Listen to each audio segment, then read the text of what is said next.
Umat yang dikasihi Tuhan, pembacaan firman diambil dari Injil Lukas pasal 13 ayat 1 sampai dengan ayat 9. Inilah Injil Tuhan kita Yesus Kristus menurut Injil Lukas pasal 13 ayat 1 sampai dengan ayat 9.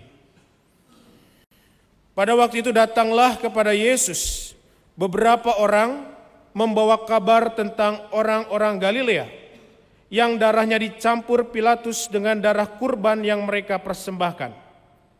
Yesus berkata kepada mereka, "Sangkamu orang-orang Galilea ini lebih besar dosanya daripada dosa semua orang Galilea yang lain karena mereka mengalami penderitaan itu? Tidak, kukatakan kepadamu. Namun, jikalau kamu tidak bertobat, kamu semua akan binasa dengan cara demikian. Atau sangkamu, ke-18 orang yang mati ditimpa menara dekat Siloam lebih besar kesalahannya daripada kesalahan semua orang lain yang tinggal di Yerusalem? Tidak, kukatakan kepadamu. Namun jikalau kamu tidak bertobat, kamu semua akan binasa dengan cara demikian." Kemudian Yesus menyampaikan perumpamaan ini. Seseorang mempunyai pohon ara yang ditanam di kebun anggurnya, dan ia datang untuk mencari buah pada pohon itu, tetapi tidak menemukannya. Lalu ia berkata kepada pekerja kebun anggur itu, "Lihatlah, sudah 3 tahun aku datang mencari buah pada pohon ara ini, dan aku tidak menemukannya.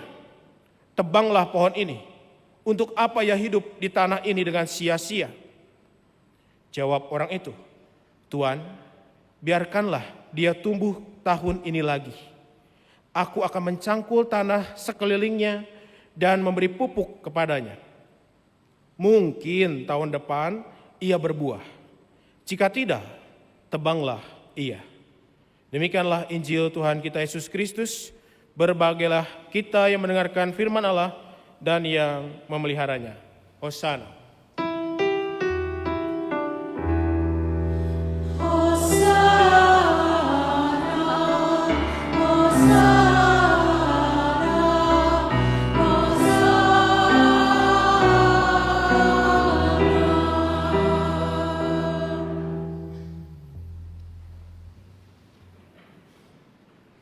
Selamat pagi Bapak Ibu yang kasih Tuhan.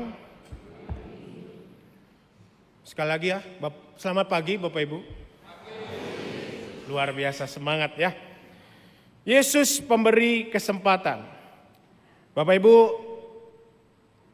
ada seorang anggota jemaat, dia dilamar menjadi penatua.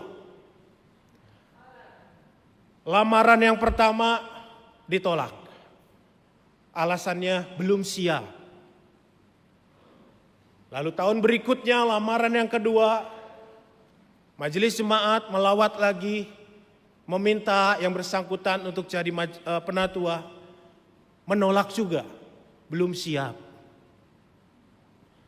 Tahun yang ketiga, didatangi lagi, dilawat lagi, dilamar lagi. Alasannya juga belum siap. Akhirnya di tahun yang kelima, karena mungkin malu, terus-menerus dilawat, terus-menerus diminta untuk jadi penatua, akhirnya dia bersedia untuk jadi penatua. Puji Tuhan, gak sia-sia 5 tahun dilawat, akhirnya mau juga. Nah, tibalah suatu hari, bapak ini gitu ya, karena seorang laki-laki, dia bertugas membaca firman dalam sebuah ibadah. Tapi ketika ia membaca firman, suaranya seringkali serak tiba-tiba. Bahkan, nah seperti itu tuh yang di sana tuh ya. Jadi begitu baca firman tiba-tiba serak dan nggak enak didengar gitu ya. Dan si bapak ini malu. Kalau baca firman atau lagi bertugas, tiba-tiba suaranya serak. Bahkan cenderung jadi fales gitu ya. Karena malu akhirnya dia memeriksakan tenggorokannya ke THT. Periksalah dia ke dokter THT. Kata dokter, saya harus periksa biopsi. Tuh, ketika Bapak ini cerita, kaget juga, kenapa biopsi?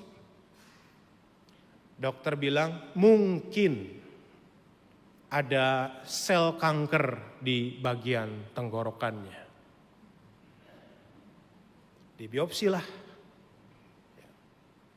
Dan betul, dokter mengatakan kanker pita suara stadium 1. Di situ dia sangat terkejut, sangat down, dan juga kecewa.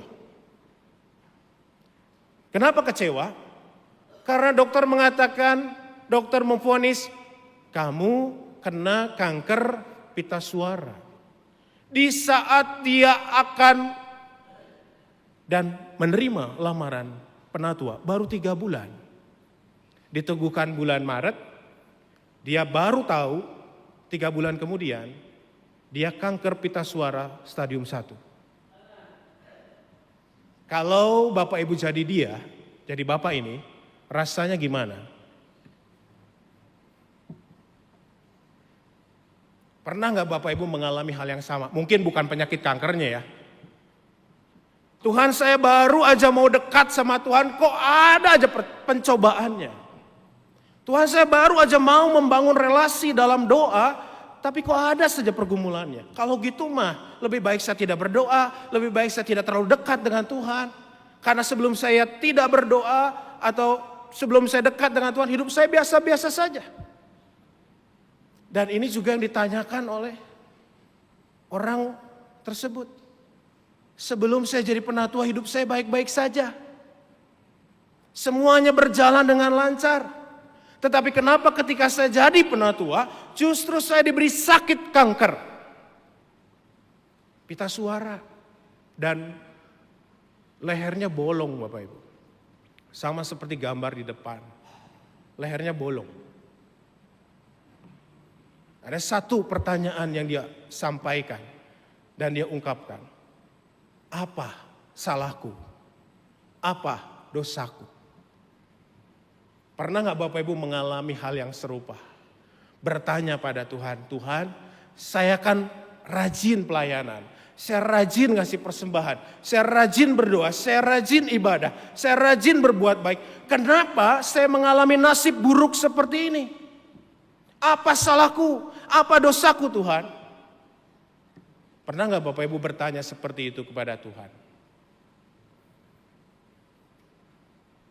Bisa jadi kita juga mengalami hal yang sama. Bertanya hal yang sama kepada Tuhan. Karena kita masih punya anggapan bahwa yang namanya dosa pasti menyebabkan penderitaan.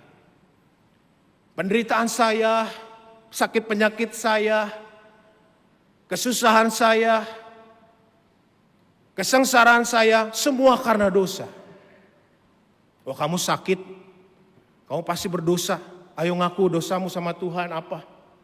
Oh, kamu hidupmu melarat, kamu miskin 7 turunan, apa dosamu pada Tuhan? Ayo ngaku dosa.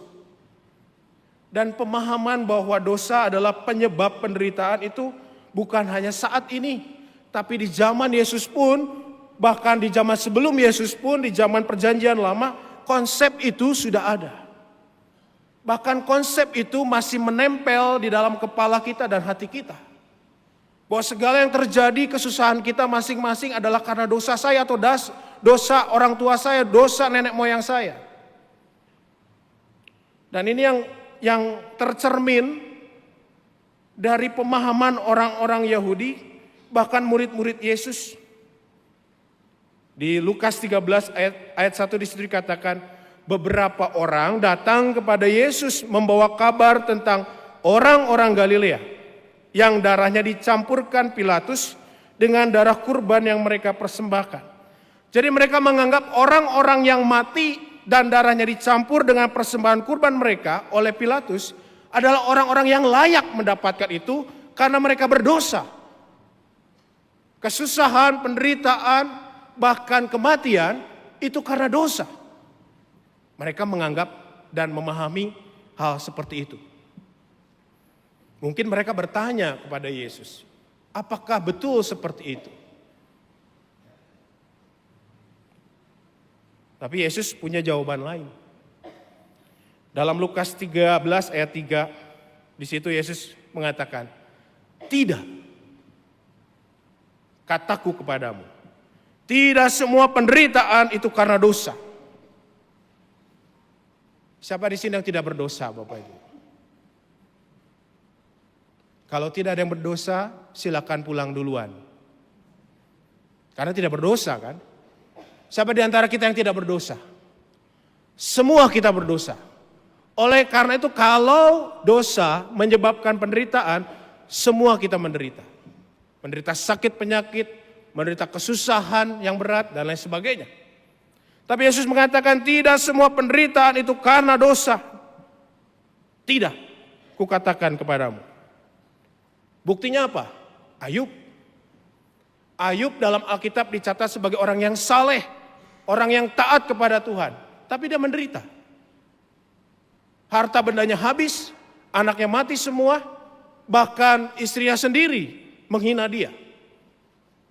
Kawan-kawannya sendiri menyalahkan dia. Kamu berdosa, kamu bersalah pada Tuhan, ayo ngaku dosamu apa. Tapi Alkitab mengatakan dia orang yang saleh dan taat pada Tuhan, menderita juga.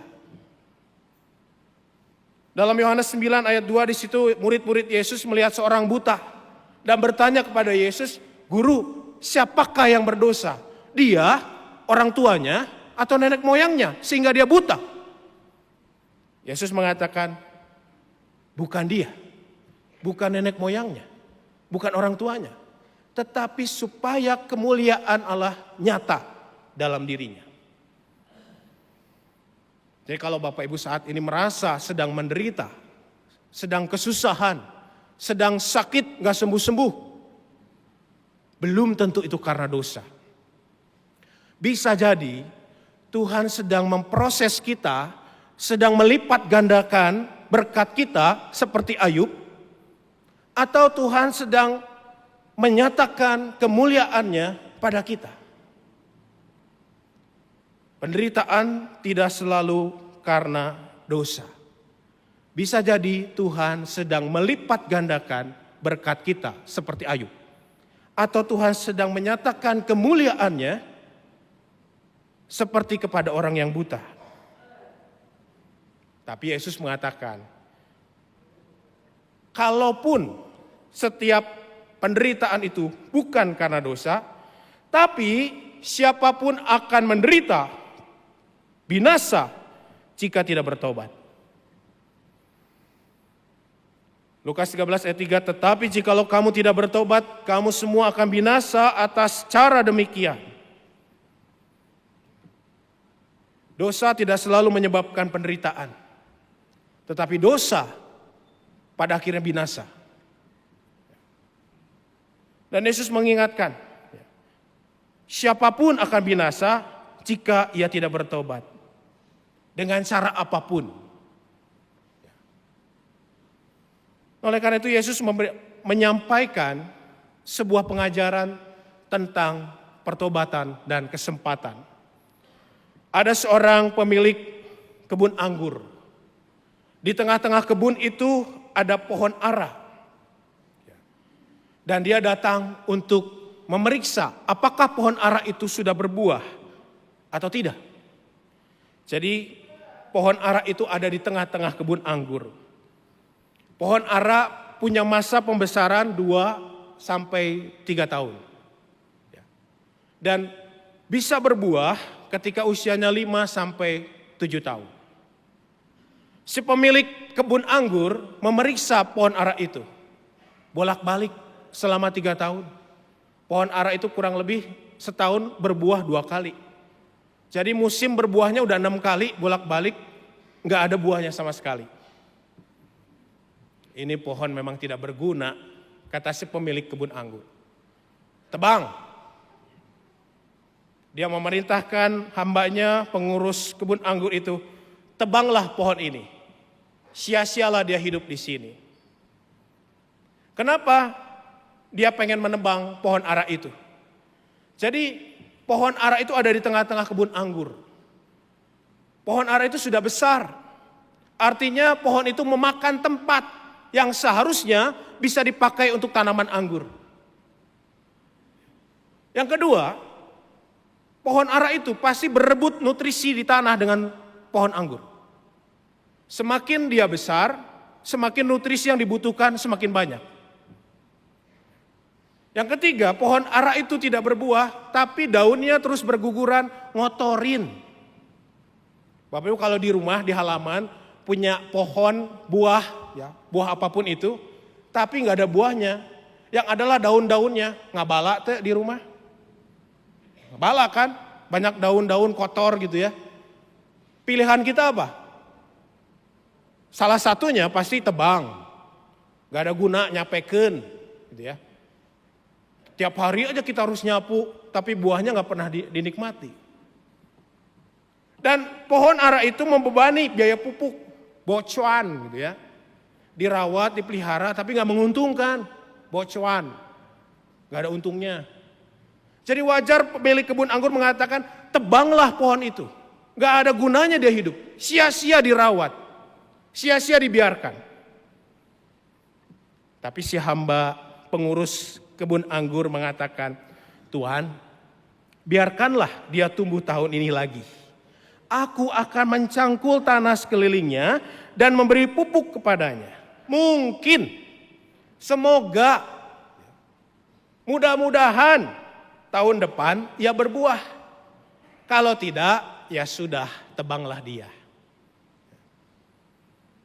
Ini sebuah kesempatan yang diberikan kepada pohon ara itu, siapa tahu tahun depan berbuah.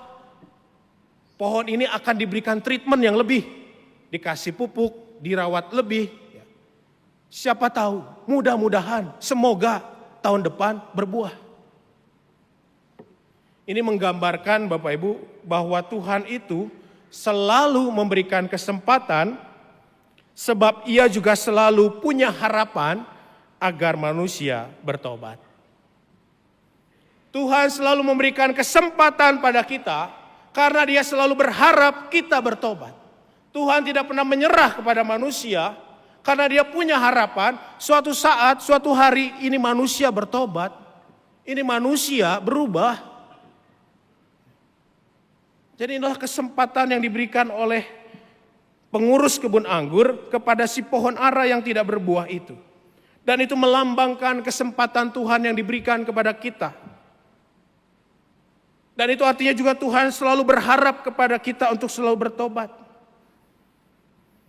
Katanya, kesempatan itu tidak datang 2 kali. Setuju ya Bapak Ibu ya? Tapi seandainya kesempatan itu datang 2 kali, itu namanya apa? Keberuntungan. Kesempatan tidak datang 2 kali. Kalau datang 2 kali, kita beruntung. Tapi kalau kesempatan itu datang berkali-kali, namanya apa? Anugerah. Coba hitung, berapa kesempatan yang Tuhan berikan kepada kita dari kita kecil sampai kita sekarang. Sekali? 2 kali? Berkali-kali. Itu artinya apa? Anugerah Tuhan luar biasa buat kita. Kesempatan Tuhan luar biasa diberikan dengan cuma-cuma kepada kita.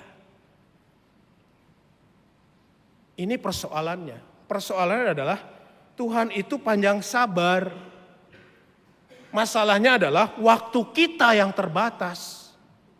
Tuhan itu kasih setianya, kesabarannya panjang sekali. Hanya waktu kita yang terbatas. Dalam Ibrani 9 ayat 27 dikatakan, dan sama seperti manusia ditetapkan mati hanya 1 kali saja, dan sesudah itu dihakimi, itu artinya apa? Kita dikasih hidup sekali, dikasih mati sekali, setelah itu dihakimi. Jadi kesempatan kita cuma sekali, gak ada 2 kali kita hidup. Gak ada istilah reinkarnasi dalam konsep iman kita. Manusia hidup sekali, mati sekali, setelah itu dihakimi. Mazmur 6 ayat 6 juga mengatakan, sebab di dalam maut tidaklah orang ingat kepadamu. Siapakah yang akan bersyukur kepadamu di dalam dunia orang mati? Ketika manusia mati, putus hubungannya dengan Tuhan. Dia nggak ingat lagi sama Tuhan dan nggak bisa ingat lagi sama Tuhan. Sebab di dalam dunia orang mati, tidaklah orang ingat kepadamu. Siapakah yang akan bersyukur kepadamu di dalam dunia orang mati? Jadi Tuhan itu panjang sabar, kita yang terbatas. Kesempatan kita terbatas. Pemazmur Musa dalam Mazmur 90 ayat 10 mengatakan, masa hidup kami 70 tahun, kalau kuat 80 tahun. Inilah kesempatan kita untuk bertobat. Siapa di sini yang mendekati 70 tahun? Hah? Ada nggak umur 69 ada di sini? Angkat tangan. Bapak setahun lagi, hati-hati ya. Yang dekat 80 ada? Nah, berapa Pak umurnya? 75, 5 tahun lagi Pak. Ini kata Musa loh, bukan kata saya ya. Umur kami, usia kami, masa hidup kami 70 tahun. Kalau kuat 80 tahun. Siapa di sini yang lebih 80 tahun? Ada yang 80 tahun? Ada? Sudah tobat belum? Udah 80 tahun nih, udah kasih bonus nih. Belum tobat, kebangetan. Ini batasan kita. Tuhan itu panjang sabar. Tuhan itu penuh kasih setia. Kita yang terbatas. Kesempatan kita terbatas. Paling lama 70, kadang sebelum 70 juga ada yang sudah lewat gitu ya. Kalau kuat 80 tahun. Kalau lebih dari 80 tahun itu anugerah. Kesempatan yang tidak boleh disia-siakan. Saya terinspirasi dari sebuah kata dalam bahasa Inggris. Mudah-mudahan saya nggak salah ngomong ya. Chance dan change. Bedanya C dan G kan. Kalau chance itu kan kesempatan. Kalau change, perubahan. Ya. Setuju ya Bapak Ibu ya? Mudah-mudahan saya nggak salah bahasa Inggrisnya.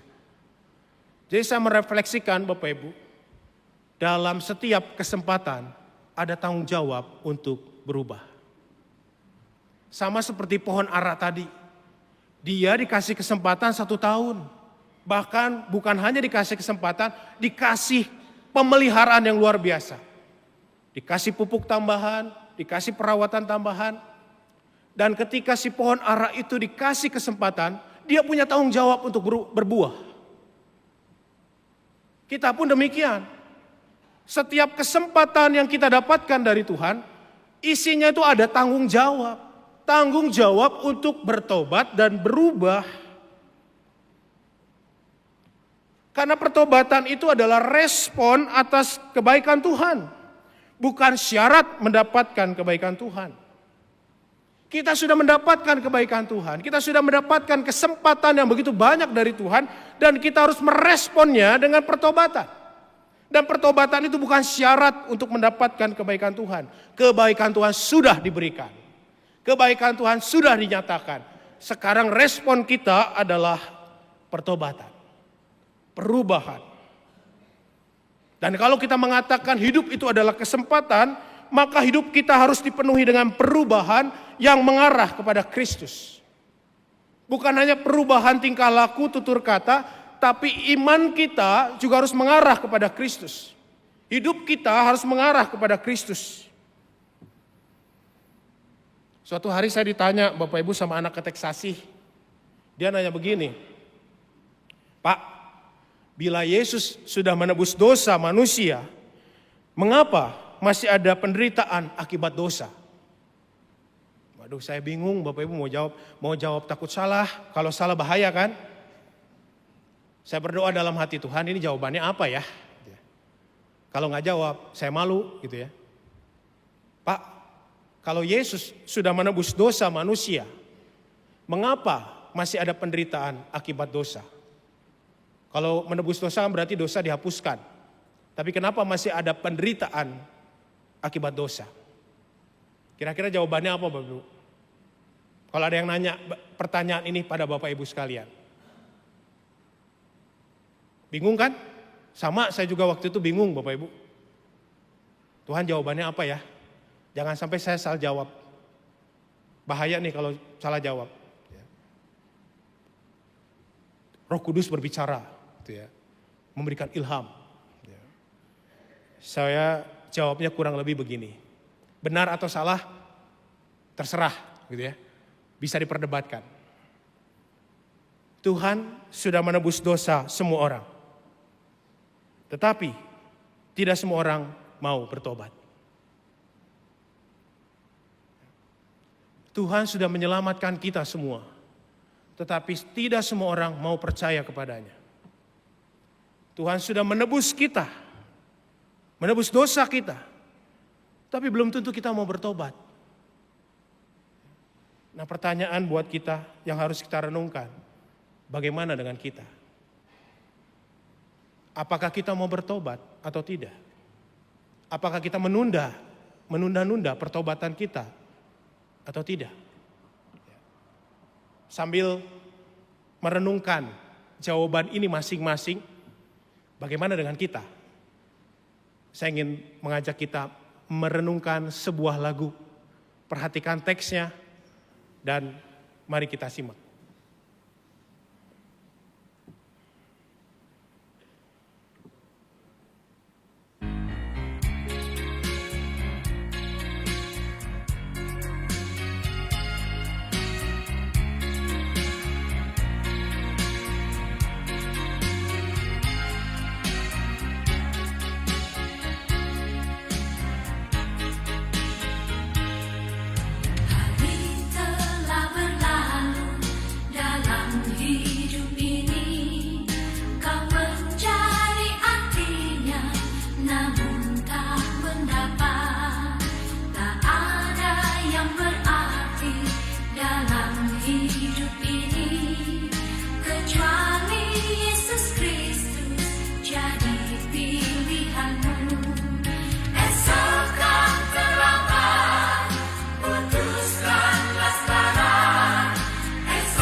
Bila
Amin.